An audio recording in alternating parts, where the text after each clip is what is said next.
Dinosaur பாருங்க. Dinosaur தானே அது, முட்டையோட இருக்கு. இங்கே வாங்க, நம்ம இங்கே போஸ் கொடுப்போம். Hut cringe. நாங்கள் அப்பப்போ கிரிஞ்ச் பண்ணுவோம்.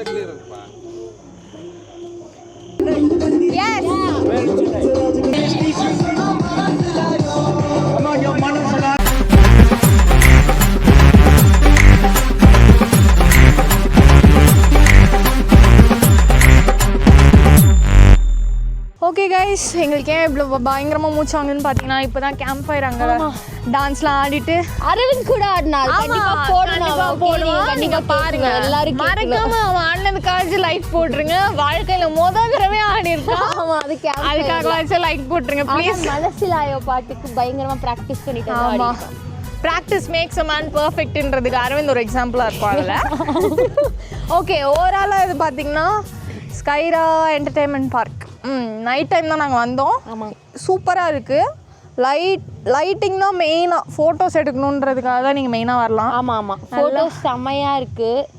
அப்புறம் இந்த மாதிரி நிறையா அங்கே கேம்ப் ஃபயர் இருக்குது, டிஜே நைட் இருக்குது. மெயினாக அங்கே ப்ரைஸும் கொடுக்குறாங்க. ஆமாம், நீங்கன்னா போய் ரிசப்ஷனில் ப்ரைஸ் கலெக்ட் பண்ணிக்கிறோம். ஆமாம், எங்களுக்கு ப்ரைஸ் கொடுத்துருக்காங்க. நாங்கள் போய் கலெக்ட் பண்ணிவிட்டு அது என்ன குட்டி ப்ரைஸ்ன்னு பார்க்குறோம். அப்புறம் எங்களோட ஒரு ஸ்பெஷல் கெஸ்ட்டும் ஆடினாங்க பயங்கர. ஆமாம், அந்த வீடியோ எனக்கு போடுவோம். எங்கள் ஸ்பெஷல் கெஸ்ட்டை பாருங்க. இதான் அரவிந்தோட மாம். எஸ், இவங்க பயங்கரமா ஆடினாங்க. நாங்கள் 3 பேர் சேர்ந்து ஆடினோம். போடுவான். மெயினாக சாயம் ஆடி இருக்கான். எல்லாரும் பார்த்து என்ஜாய் பண்ணுங்க. ஆமாம், இப்போ நாங்கள் பார்க்கை விட்டு வெளியே வந்துட்டோம். ஆமாம், ஓவராலாக இதுக்கு வந்து எவ்வளோ ரேட்டிங் கொடுக்கலாம்? 5க்கு ஒரு 4. ஃபோட்டோஸ் எடுக்கிறவங்க மெயினாக இங்கே வரலாம். ஃபோட்டோகிராஃபர்ஸ் என்ட்ரி ஃபீ வந்து 300 பெர் ஹெட்டு. அதில் வந்து ஜிப்லைன்லாம் கவர் ஆகிருக்காது. ஜிப்லைன் எல்லாத்துக்குமே தனி காஸ்ட்டு. மீதியெல்லாம் அந்த மாதிரி நடக்கிறது. அண்ட் மெயினாக ஜிப்லைன் வந்து மார்னிங் மட்டும்தான் இருக்குது. 300க்கு என்ஜாய் பண்ணலாம். நீங்கள் வந்து ஒரு டைம் வரலாம், ஃபோட்டோஸ் நல்லா எடுக்கலாம். உங்கள் ஃபேமிலியோட ஃப்ரெண்ட்ஸோட ட்ரெஸ் பண்ணிட்டு வாங்க. அழகாக க்யூட்டாக ட்ரெஸ் பண்ணிட்டு வாங்க. நல்லா லைட் பண்ணிட்டு வந்து ஜாலியாக ஃபன் பண்ணுங்க. ஃபன் பண்ணலாம் லிட்டரலாக. ஆனால் ஓகே, என்ன 300க்கு வத்து தான். நாங்கள் என்ஜாய் பண்ணோம் friends. The next day.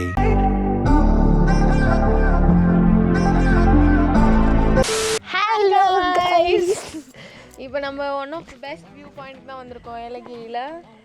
Nilavoor hill view. வாங்க மேலே போய் பார்ப்போம் எப்படி இருக்குன்னு. போகிற பாதை கொஞ்சம் ரஃப்பாக தான் இருக்குது. ட்ரெக்கிங் விரும்புகிறவங்களாம் இங்கே வாங்க. ஆமாம், பட் ஹீல்ஸ் மட்டும் போட்டு வந்துடாதீங்க. அவங்க காலை கட்டு இப்படி ஹீல்ஸ்லாம் போட்டு இதில் ஏறக்கூடாது. இந்த மாதிரி பிளாஸ்டிக் பாட்டில்ஸும் இங்கே போடாதீங்க. ஆமாம், ஹே சூப்பராக இருக்குது. ஒரு மாதிரி ஸ்டீப்பாக தான் இருக்குல்ல ஏறுறது. கொஞ்சம் மழை பெய்கிற டைம்லலாம் கொஞ்சம் கஷ்டமாக தான் இருக்கும்னு நினைக்கிறேன். ஆமாம், மேலே அங்கெல்லாம் கொஞ்சம் ரெயிலிங்ஸ்லாம் போட்டு ஏதோ வியூ பாயிண்ட் செட்டப் பண்ணி வச்சுருக்காங்க.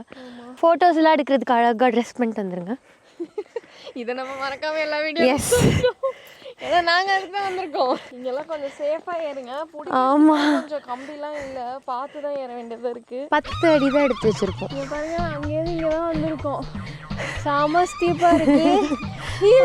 போட்டு வந்திருக்கோம். எங்களால் முடியல, மூச்சு வாங்குது.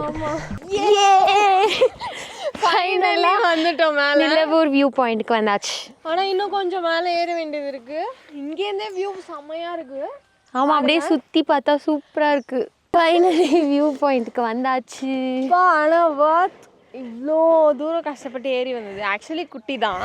ஆமாம், நாங்கள் கொஞ்சம் சீன் போடுவோம். எடுக்கக்கூடாது. எஸ், மூச்சு பயங்கரமாக வாங்குது. ரொம்ப ஸ்டீப்பாக இருக்குது. வியூ ஆனால் வேற லெவலில் இருக்குது ஃப்ரெண்ட்ஸ். செம்ம அழகாக இருக்குது அப்பா பார்க்கவே. ஆமாம், அங்கே ஒரு கும்பல்ஸ் இருக்காங்க. அதுவும் அங்கிட்டிருந்து வர அந்த இன்னொரு பாதை அது வந்து. ஆமாம், இதுலேயே மேலே வர்றதுக்கு நாங்கள் ஒரு வழி சூஸ் பண்ணி வந்துட்டோம். இன்னொரு வழியில் தான் அந்த குரூப் வந்திருக்கோம் போல். எஸ், ஒரு பக்காவான வியூ பாயிண்ட் தான்.